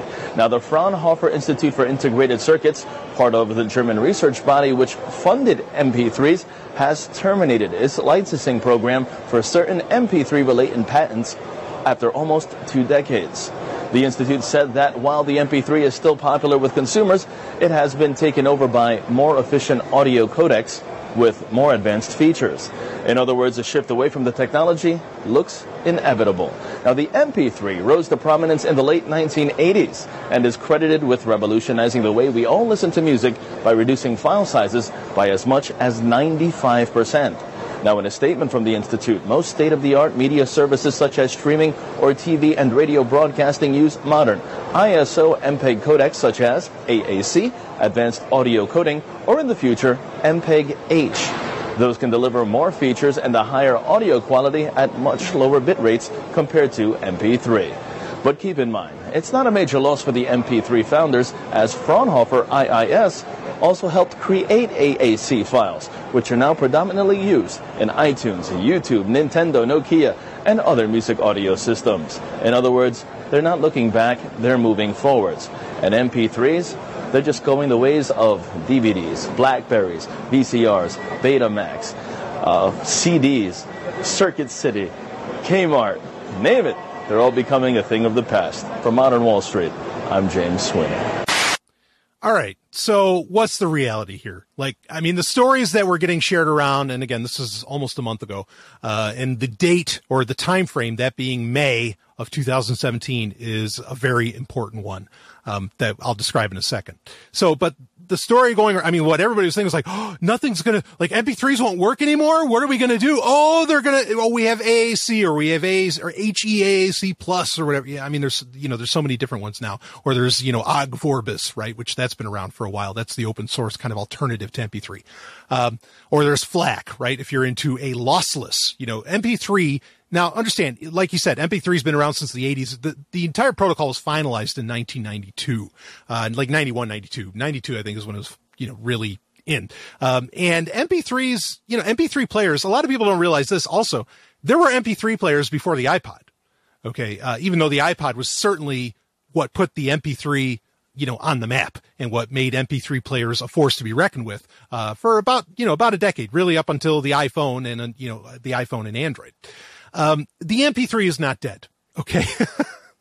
Let's just get that right out of the way. This thing is not dead. MP3s are still going to be around. You're still going to have MP3. There's still going to be, there might not be traditional MP3 players, but again, most people don't even use those.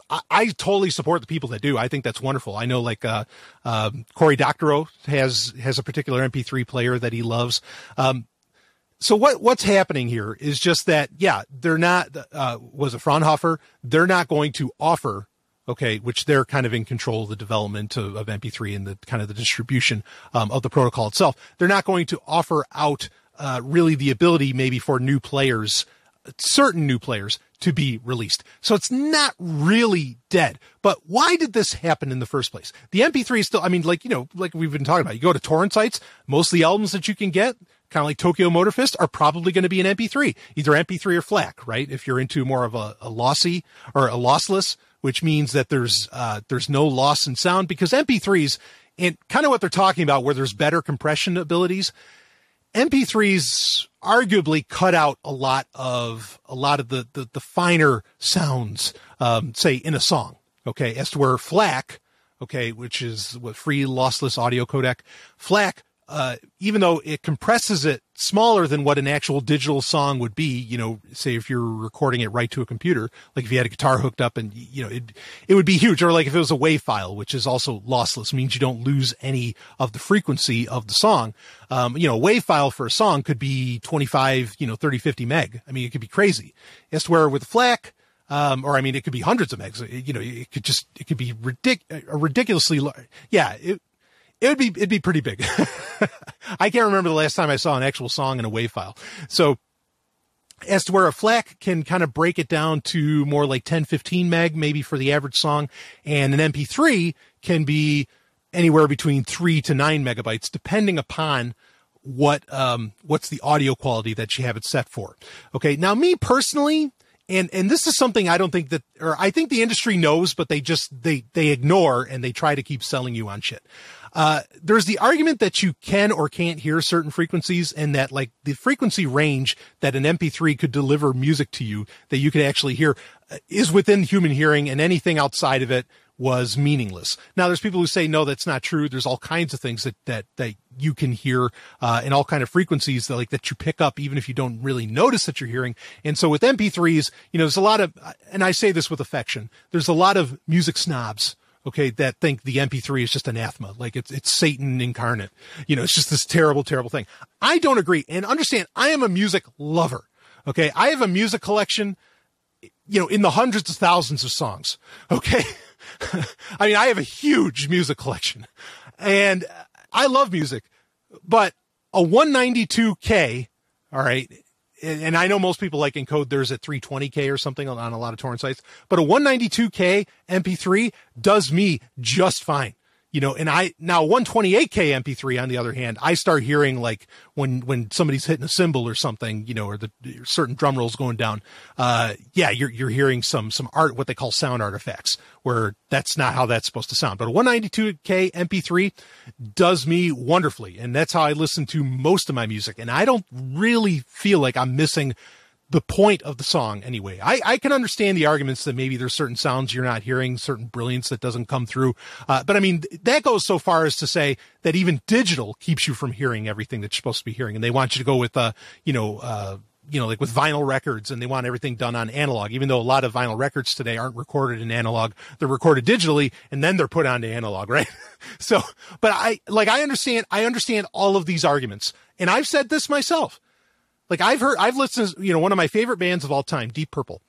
I've listened to quadraphonic Deep Purple albums, and I've never heard, and you could toss Dolby Surround 8.1 or Atmos or whatever at me. Nothing has sounded better than hearing Burn on quadraphonic by Deep Purple. Like that, I mean, that was a life-changing experience, but that technology's dead. You know, that's from the 70s. Or even a little before. I mean, quadraphonic was this, 4-speaker setup, and you mastered the album to work that way. Oh, there was some brilliant shit. Okay. But, you know, a lot of that's come and gone. Bottom line is the MP3 does just fine for me. Now, what is happening here? Why is the MP3 dead? Well, here's the problem. It's not like, I mean, so they're saying like, how the Fraunhofer, you know, like the, whatever group, they're not licensing out patents anymore for the MP3s. It's because they can't. It's because the patents, like they said, it's been around for 20 years. The patents are dying. They died in April 2017. Like they've come to an end. MP3 is out of patent. We talked about this probably about a year ago, because that's when some of the patents from like 91 were starting to, come up, and it's like, oh, well, then MP3 is going to be, effectively open source. So companies can't make money off of MP3s in that way anymore. That's why the MP3 is quote unquote dead, is because it's out of patent. now it has the potential to be, effectively open source. They don't control MP3 anymore. That's why it's dead. It's not like they give a shit about, whether AAC is technically better in how much sound it can compress into a much smaller file than even MP3 does, which AAC, like AAC Plus, you can get the same quality of like a 192 MP3 inside of like 64K. I mean, and it's some songs aren't even a meg, a megabyte in size. It's pretty incredible. And it does work fairly well. I mean, I've messed around with this stuff. Like I said, I take music very seriously. Okay. But, I do like the standardized, I'm just so used to MP3s. And like, there was a moment where I wanted to convert all my MP3s to Ogg Vorbis, but that would have killed the songs. I mean, you can only convert these things so many times before, really you start getting more of, like I said, those artifacts where you're getting these strange, like, kind of lavish mouth noise sounds or something. So inside joke there. But yeah, the MP3 is not dead. It's still going to, most of your music services that allow you to upload MP3s, like say, Microsoft Groove or Google Play Music All Access or whatever, they still take MP3s, and they're going to take MP3s forever. And software, most like Power Amp on Android or something, if you play something localized or you play like 432 player, that's another music app that I really like. They're all going to play MP3s fine. The MP3 is not fucking dead. That was such easy clickbait for all of these fucking tech shows, or not tech shows, but tech journalists to run with. And I was like, stop, guys, because everybody's going to think, people are going to panic. What am I going to do with my MP3s? You just use them like you always have. And if it ever gets to a day where I'm pretty sure whatever service you're working with, be it Apple Music, and of course that could turn out to be a disaster that we know of historically has happened. But whatever music service you're working with, they will probably do a music match kind of setup where, they'll give you the converted version in the new file format or something from MP3. But no, the MP3 is not going anywhere. The MP3 is probably still going to be used. You're going to be torrenting MP3s, I guarantee you, like 20 years from now. I mean that. I'll be back with Babylon 5 ended a great war and united 100 alien races in peace. Danger didn't die. It just went underground, with new heroes and new evils to carry the torch. We need to make sure they all understand we will not be intimidated. What is wrong with you people? We have to pit him against himself. It's an entire new season of Babylon 5, with all new episodes. Babylon 5 is available for download on your favorite torrent site. See it now to experience the greatest show in television history. Babylon 5. The climax. Adam West, the actor who played Batman in the 1960s series, died Friday night in Los Angeles. He was 88 years old. A representative said he died after a short battle with leukemia. West's portrayal of his alter ego Bruce Wayne made it difficult for him to get other roles. He worked throughout his career, but his options remained limited because of his association with the comic book character. For 3 seasons, Adam West played Batman on TV. It was only 3 seasons, which is shocking because of the impact it's my childhood. Now all 120 episodes of the classic series are being released on DVD and Blu-ray, along with tons of bonus features. Beyond. They've also been digitally remastered. Oh. Ladies and gentlemen, the one, the only, Adam West. So great to see you. Howdy, Steve. Lisa, how are you? Beyond happy good to see you guys. You're looking good. You're hanging in there, huh? Well, I feel pretty damn good, yes. Lordy, it's nice to see you two again. It's been a few years. A couple of years. You know that you were like my babysitter in the afternoons growing up. Like I felt like I spent every afternoon with you. You are Batman to me. Were you turned out okay? Yeah, as far as I can tell. The jury's still out, Adam. Yes. We're waiting on this thing. Well, I'm delighted. People say that, and as you become a senior superhero, you hear more and more of these stories that, you grew up with me and maybe I babysat. Yeah. And I'm still doing that for your kids. Yeah. Yes, and it still goes on, and this is Batman for fun. And as the feature films came out later, it's more dark and it's more foreboding. It's almost like film noir. You guys were having a good time. Well, we weren't scary. We had fun, yes. As a matter of fact, we designed and did the show on several levels. It was a social satire, theater of the absurd for the adults, and for the children, it was high adventure and scientific stuff and morality, and it was wonderful fun. I have a question. You probably get asked this a lot, but I'm really curious to the answer. You got this role, and it was a huge role. In fact, you beat out Lyle Wagner. Was the other guy who was up for this? Am I correct? Well, I'm not sure, Steve, because I've heard that, and I did see a test at one time. But I would hate to say that a fellow actor didn't get it because I was better in any way. You don't want to say beat out. Maybe that's the wrong phrase, but you ended up with it. It is a blessing and a curse because you cannot escape the fact that you played this iconic role. That's the blessing. The curse is you cannot escape that you played this role. What did he say, Lisa? Were you typecast? Were you typecast? I think it's it is. Thank you for cutting through it. Yes, that's what I'm here but Steve, you're right. He has not lost a thing yet. It is. You can't run around 24/7 in a cape and a cowl and a funny pair of tights and fighting crime. I mean, you're crazy to do that. Yes. So it was a comedy that did typecast me. And it was kind of desperate until I sobered up. No, it was. It wasn't easy for a few years. And I went out and I did theater, the Mark Taper Forum. I did regional theater, anything I could. To try and I did so many really dumb movies. I mean, awful movies in which I did terrible things. Well, you started playing like psychotic characters. Well, yeah, I did awful mean guys. Yeah. Yes. And then I even was in drag. Well, that's fun. What? That's fun on a Saturday night, right? You didn't tell me. Oh, she's strong. Adam, and you babysat her. I blame you. Yeah, I know. It's your fault. This is how I turned didn't out. do much of a job. Any advice for Ben Affleck as he takes on the next cape? My darling, I would never dream of giving another actor advice unless I'm directing him. Now, I feel that unlike a lot of the talk that's going around, that he'll be marvelous. You know, he's a very good actor. And everyone who plays Batman brings their own little kind of, I don't know, they cook with it and bring something fresh. Their own panache. Yeah, panache is a good word, yes. Another panache, please. The voice is still you've done a lot of voiceovers in your career. Are you still doing them? Yeah, I'm still doing voiceovers. And as a matter of fact, I did a character with Rob Lowe for a new show. And Rob plays Dazzle, and I play his father, Razzle. Really? Dazzle and Razzle? That's why Razzle, Dazzle. There we go. And I do Family Guy, and I've got a show called What You Get for the Money with Adam West. So I'm busy, you know. And you're also born to do comedy. For a geezer, that's... The series is now on DVD and Blu-ray, as we mentioned. So, I assume you got the point.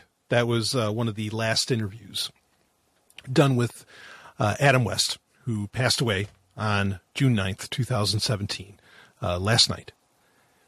And I have, I mentioned it at the top of the show that we would be talking about it during the climax. I dedicated this entire episode to him. I am going to try and get through this segment, but I think it's important to talk about an actor, and I've had, this has been too often on Sovryn Tech, where in the past couple of years, 2016 of course was crazy. 2017 is on a fair trend itself. Where I've had to talk about, kind of childhood heroes, but not just childhood heroes, because I actually, unlike other people, I don't dump the shit that I was into as a child into the wastebasket. I actually, I hold on to it because I understand, and I like to keep in touch with that part of me and why I was into those things, and I can understand myself in that way.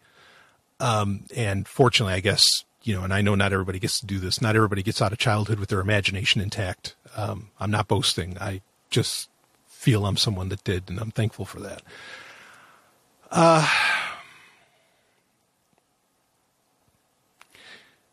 Yeah, this one sucks. This is one of the bigger ones for a lot of reasons. And, you just listening to that interview, that was bad. That was him at, I guess he might've been 86 or 87 because Adam West died at the age of 88. Definitely had a full life. I might talk about that a bit here. Okay. He's still captivating to listen to. Like, this guy's work was not done. I don't think I need to give him much of an introduction. Everybody knows that he was Batman. I've said countless times on Sovryn Tech, be it on the Prime show or on a Patreon show or whatever, he's my Batman. He's the Batman that I grew up with, that I aspired to. I mean, I've been reading the Batman comics since I was like 6. I've been reading them forever. Okay. But at the end of the day, when I thought about Batman, I fucking thought about Adam West. He still had so much to offer. I mean, I was just listening to that audio with you, and like, I was captivated at what he had to say. And you know what? Just real quick, his assessment of Ben Affleck, he was fucking right. Ben Affleck turned out in Batman v Superman, however you feel about that movie, okay? And I don't mind if you hated it. Ben Affleck did just fine and dandy. He did marvelous, just like Adam West said, as Batman. He called that shot because the guy knows. The guy, I mean, just a brilliant guy. Ooh. So here's one of the real pities with this, okay? I reviewed back in, I think this was October 2016. Maybe it was November. Maybe it was in November when the episode finally came out that I did it. I reviewed, Warner Brothers, DC Warner Brothers, came out with The Return of the Caped Crusaders, which was an animated feature. And this is very popular, very well received. I sure as fucking hell received it very well. It was like a sequel to the 1966 Batman series that Adam West did for, like they said, 3 years. And they got Adam West to do the voice of Batman. They got Burt Ward to do the voice of Robin. They got Julie Newmar to do Catwoman. I mean, they made this as much. I don't need to re-review the film. You can look up, my review of it, because I loved it. I was almost in tears watching it. It was so beautiful to see a genuinely, respectful, to the source, paid up the fidelity, baby, to Batman 66 that was there. Now, I said then that we already knew it was so popular, they're going to do a sequel. In fact, William Shatner was going to voice Two-Face, which Two-Face was never in the original Batman, was never in the Batman 66 TV series. So I thought that was really cool. First off, to have William Shatner and Adam West, two of my top heroes, growing up, understand, it was really like, who are the big influences on me?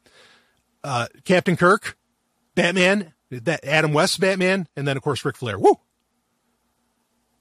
Those were the biggies. So to have Adam West and William Shatner playing off of each other in a new animated feature based off of as a sequel to Batman 66 and a sequel to Return of the Caped Crusaders, which fortunately will come out this year, 2017, probably this fall or maybe even in the winter. That fortunately will come out. Adam West completed that project. Thanks Satan for that. Really glad to, that's going to be magical to see that happen, but now it's going to be filled with a lot of sadness for a lot of reasons. They were talking about in that interview how finally Batman, the Batman 66 TV series was getting released on DVD and Blu-ray and digital HD. That was, again, that was like 2015 there, 2014, 2015, that interview. The show came out in 66. What the fuck took so long? Let me tell you what took so long. The rights for that show were just so locked up in so much limbo in Hollywood that nobody could release anything about it. Do you know why in 2016 that they finally released that movie I mentioned, Return of the Caped Crusader, that animated film, even though obviously people were hankering for it? Do you know why, DC? One of their most popular titles right now is actually Batman 66. That's the name of the comic book. It's awesome. Do you know why DC is finally able to more do Batman 66? It's because all the fucking intellectual property, all the copyright finally got cleared up. And so now DC can actually make shit about Batman. But do you realize this stuff's popular, and it's not a generational thing because, there's a generational thing of like what decade, like decades, like right now the 90s are popular again, right? That's why Jurassic Park is such a big deal. That's why there's all these remakes of various movies from the 90s or sequels or something. And you could say a few years ago, it was the 80s that was the big, hot and happening thing. And so you're doing sequels and remakes of 80s movies and whatever. Or, maybe even now, but you have like Stranger Things and whatever. It's not the 60s time. Like it's really not. The 60s time was actually back in the 90s, like when you got a remake of the Avengers. And I don't mean the bullshit from Marvel. I'm talking about, the old Patrick McNee. Okay. Steed and Peele, right? Steed and Mrs. Peele, the original, the British Avengers, the classic TV show. Okay. Which that was a Sean Connery movie. I can't believe that's a Sean Connery movie. The movie is so bad. But anyway, that's when the 60s were back, was in the 90s. So, like, my point in saying this, okay, is that people have been hungry for more Batman 66, for more of that bright night instead of the dark night, for more of the fun, the sexiness. And every time I've talked about Batman 66, I've always said that's the best part. In fact, Adam West just confirmed it. What I've been saying for years is that show was a multi-layered show. It had something for everybody, for adults, for kids, or whatever. And that show, if you're an adult, that show is fucking sexy. Which is one of the reasons that I, still absolutely love it. But my point that I'm trying to make to you is that Adam West, while he has done varying things over the years, I want to talk about some of those. Adam West could have been appreciating a resurgence, maybe as animated films, like the success of Return of the Caped Crusader, and I'm sure what'll be the success of the new movie with Two-Face, bringing Two-Face, excitingly into the Batman 66 universe. He could have been enjoying a lot of renewed popularity. He could have been enjoying some new paychecks, for his work as Batman. Yeah, it's unfortunate he got typecasted. That definitely happened, but holy shit. Like, he could have lived it up on that. Some people get to live this shit up. He could have been writing new Batman 66 novels. But no, because of dumb-ass laws, because of dumbass concepts like intellectual property, this guy that made Batman, Adam West is as quintessential to the creation, or to the popularity, I should say, not the creation, the popularity of Batman, as Bob Kane, Bill Finger, go down the list. Christopher Nolan, not that Nolan necessarily helped with Batman's popularity, but, Tim Burton, all of them. Adam West is quintessential to Batman being what he is today, to appreciating the legacy that Batman has today and the popularity. And he could have been living off of that, but fuck no, because of stupid IP, because all the rights are here, the rights are there, blah, blah, blah. And we as fans couldn't even enjoy this shit. I had to, for years, the only way I've been able to watch Batman 66, I had to download, and, thanks Satan for torrents, I had to download rips from TV Land, from the fucking, network TV Land. Such piss poor conversions. Okay. Oh, it's the worst. Yeah, I blame government for that shit. I blame the fucking monopoly use of force. Absolutely. And it fucked up. It didn't allow him to really, fortunately in the last couple of years, Batman 66 has been on one hell of a rise. A real rise. As far as popularity goes, the comic book's been huge. Like I said, that movie was huge. I'm so thankful for that, and even in the 90s, he still got to do some stuff. Like he was in of course, what is largely considered the greatest animated show of all time, that being Batman, the Animated Series. He got to play the Gray Ghost, which was the character, what was his name? Simon Trent. It was Simon Trent. It was the character, find out Batman, or at least in Batman, the Animated Series, that Batman in that based, or a lot of his persona as a crime fighter was on when he was a kid, when Bruce Wayne was a kid, he watched the Gray Ghost. And thankfully they brought in, beautifully Adam West to voice the Gray Ghost. And Adam West has done other stuff, some of it big, some not. He played the mayor of Quahog, of course, in Family Guy, which was mentioned in that interview. He was even, I remember he was in the 90s, there was a very short-lived show on Fox. It was the Pauly Shore show. And he even got to sit in the Batmobile in that. I remember, I thought that was awesome. That was the whole reason I watched the Pauly Shore show, was because his neighbor was Adam West in it. was it Blue Water Comics or was it Antarctic Press? I think it was Blue Water Comics. They did about a year run with a comic book called The Misadventures of Adam West, which was kind of Adam West being Adam West, sort of as James Bond, but kind of being sort of kitschy, kind of, and a little cheesy. I mean, it's a very fun comic series if you ever want to pick it up. I mean, it is lots of fun, lots of little Batman-isms in it, the whole thing. I mean, Adam West was, even as typecasted, I mean, he was a comedic genius, in my opinion. But, it's just like with William Shatner. Fine. I mean, William Shatner's done other things, Boston Legal, TJ Hooker and whatever. But I mean, if you're going to get typecasted, holy fuck, how about you be typecasted as one of the greatest characters in literary or, in fictional history? Like with William Shatner, Captain Kirk. With Adam West, fucking Batman. I mean, you'll always have that. That's huge. So I'm kind of pissed off because there was so much more opportunity for me as a fan to experience Adam West at his best. I'm not saying he ever did anything half-ass. By no fucking means did he ever do that. But I could have experienced him as Batman a lot more.